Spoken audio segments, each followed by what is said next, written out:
Maya pa oras kabalen. Kayan tabing mabilog ang persa ng GNN TV44, magbiela rin makapanaon at lokal istorya dapat yung abalo, kapamilataning garantisado, kumpleto ang pambalansing informasyon. Ore ni Purem Balitang may kalap gining Martis, March 25, 2025. Yaku po ibeniginto at iti a News Force Pampanga. Special audit tingkulay ng Porac re-electionist Mayor Jaime Jing Capil kareng supplemental budget ng LGU papanibala ng acting Mayor Myla Clarete.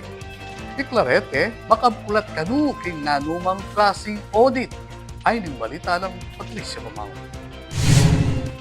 Inyang milaba sa Paruminggo, linwal lareg balita na kukulay kay Porac re-electionist Mayor Jaime Jing Capil king Commission on Audit o COA na mikasang metong nga special audit para king 52 million pesos as supplemental budget ay napruba ng acting Mayor Myla Clarete inyang March 17, 2025. Base ka ring dokumentong areti, ingaman wang budget sa kloya ning Municipal Ordinance No. 8 Series of 2025 ang magleleng 42 million pesos para king Supplemental Budget No. 3 ating Municipal Ordinance No. 9 Series of 2025 mag-allocate namang 10 million pesos para king Supplemental Budget No. 2. King press release, agpangkang Capil, manyaw siyang special audit king COA, bang silipan nung nuka rin lami pupunta reng pondo ning munisipyo. Dagdag na pang Capil na kanu karaniwan o sadya para king metong nga local government unit ing manyawad supplemental budget king first quarter ning banwa. Lakwas na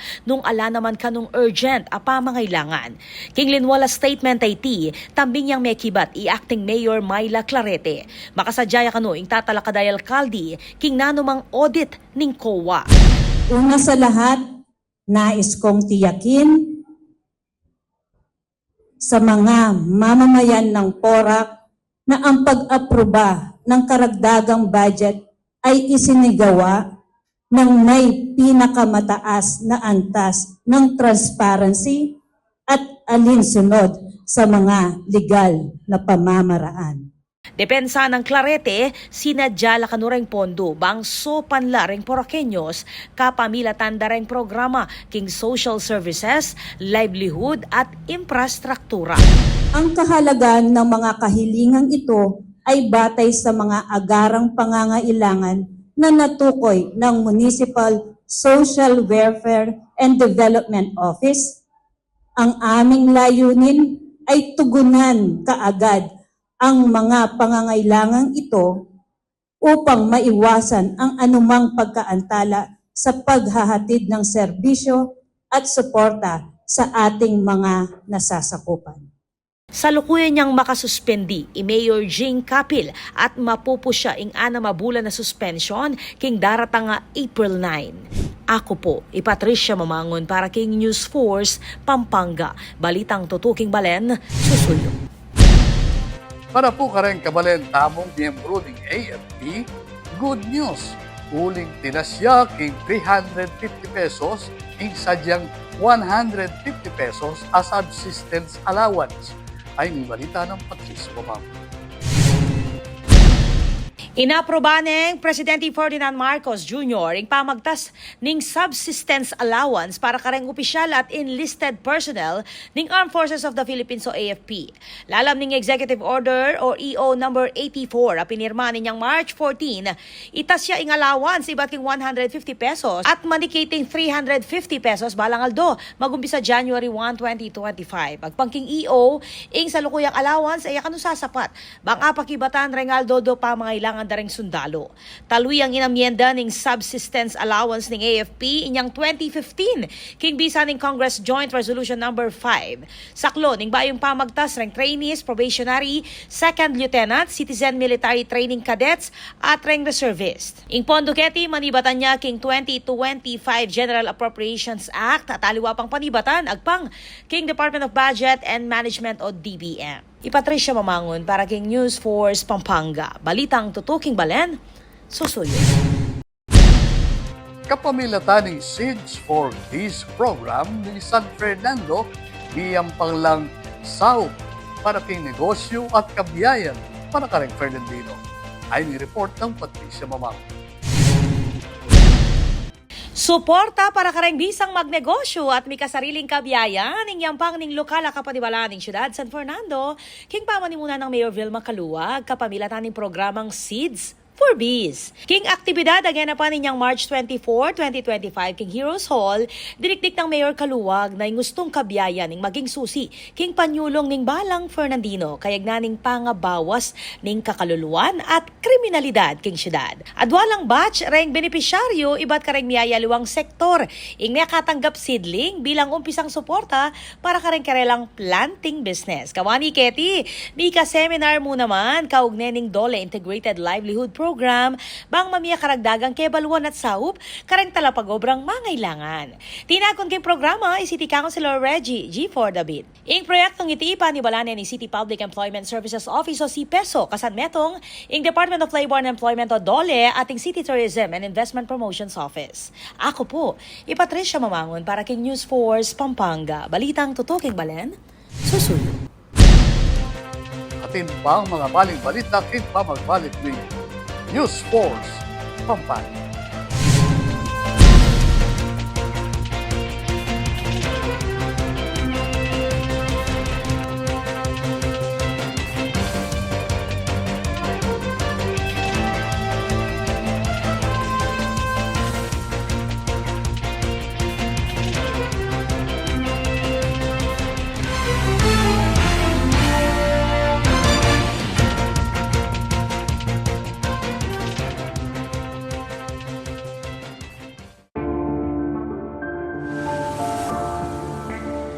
Sabi nila, wala ka daw ginawa nung nakaupo ka sa Senado. Ano pinanindigan mo? Pinanindigan ni Senator Lito kaming mahihirap. Binigyan niya kami ng libreng tulong legal para umunlad. Gagawin ko ang lahat para magbayad sila. Kot! Ang sabi nila, artista ka lang. Ano bang magagawa ng isang action star? Marami nang nagawa si Senator Lito. At ang isa dito ay yung pag-aksyon niya para sa kapakanan naming mga manggagawa.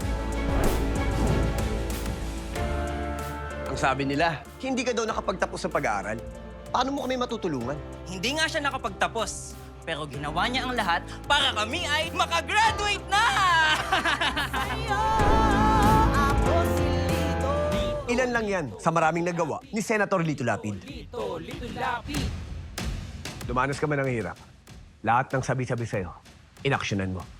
Kung ako'y nakaahon, kaya nyo rin. Kaya natin lahat lumaban at umunlad. Tatak Lingkod Lapid, Supremo ng Senado. Lito Lapid, number 35 sa Balota. Lito, Lito, Lito Lapid! Lito, Lito, Lito Lapid! Lito, Lito, Lito Lapid! It's back.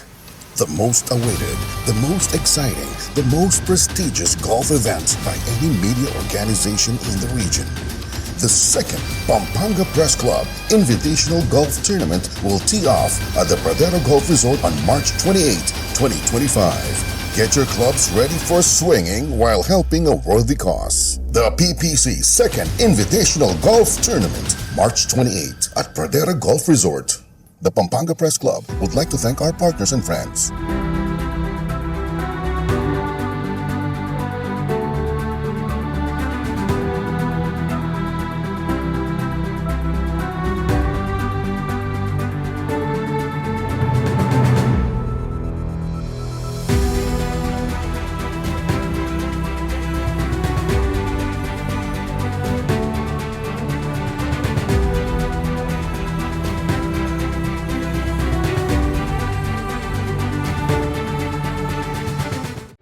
Ako ay isang Anghelenyo.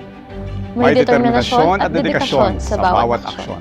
Masipag, tapat, at handang maglingkod. Sa oras na dapat. Makatao at may paninindigan. Malikhain at may inisyatiba.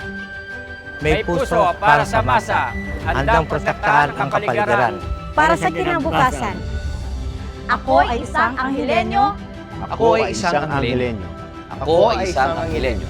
Ako ay isang Anghelenyo. Ako ay isang Anghelenyo. Handa ako para sa lungsod, Buong pusong maglilingkod sa inyo.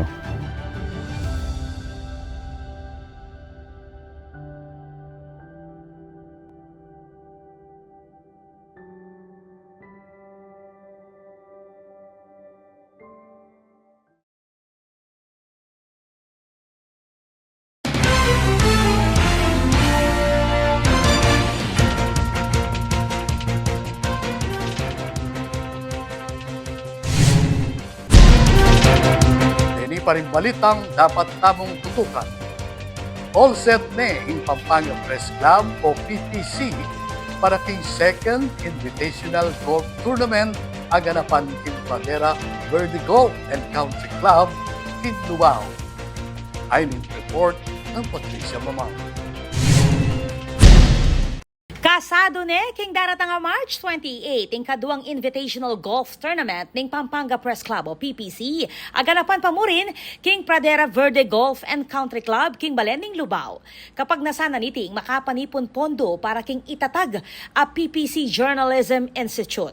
Layo ning PPC, ing turuanan lareng kayanakan, king gustong pamanyulat balita, libutad ning lalawak ka impluensya ning AI o Artificial Intelligence at social media. Agpangyan, kang PPC Chairperson Tonet Orejas. Ing tee-off ceremony, panimunan ng Chairman Eduardo Jose Alinio ng Subic Bay Metropolitan Authority o SBMA, Director Roland Paulino ng BCDA o Basis Conversion and Development Authority at Customs Clerk Officer Jairus Reyes. Ing tournament, suportado dereng opisyal ng Pampanga, miyayaliwang kumpanya, kabilang na dina Governor Dennis Delta Pineda, Converge ICT Solutions, Beauty Derm at SM Investments.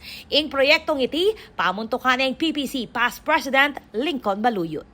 Ako po, Patricia Mamangon para King News Force, Pampanga. Balitang tutuking balen, susunod.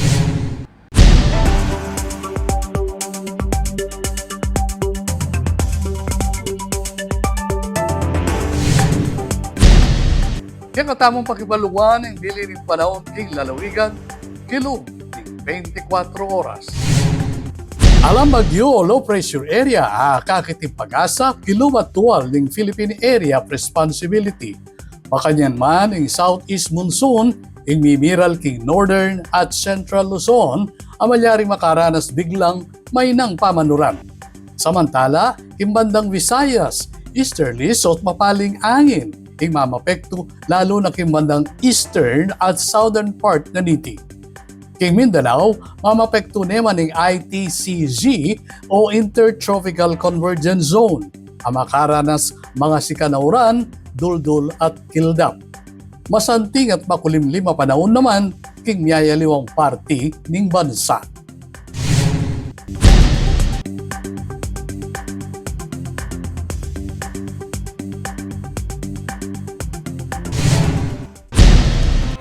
Kabalen, maging parti kakimpa magbalita ketiking News Force Pampanga. Na anumang kaganapan, issue o reklamo king kayo lugal, malyari mong ikwento ay sumbong kapamilatan na rin numerong mayakip king kayo screen. Malyari mo namang mag-post king kaming Facebook account. Panalakaran ng News and Public Affairs Team ng GNN TV44, ingadinan kayong mata sa kalidad, hindi pala pa magbalita bilang panatang serbisyo karing sa Blang Kapampangan. I'll bring nyo lang any Martis na may kalapay istorya kitiking probinsya. Kaya ko po ibenigin to at kini in News Force Pampanga. Balitang tuto, Kimbalen, susunod.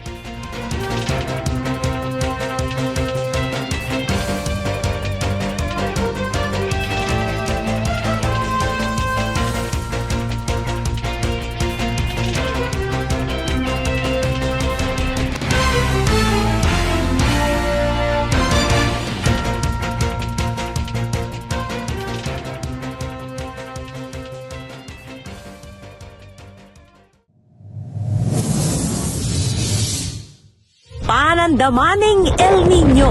Kung toro papali o mitatasing temperatura, daragul mo naman ing pamangailangan king kuryente. King daragula demand king kuryente asang kaning paning pamangamit kareng appliances kalupaning aircon, freezer at refrigerator.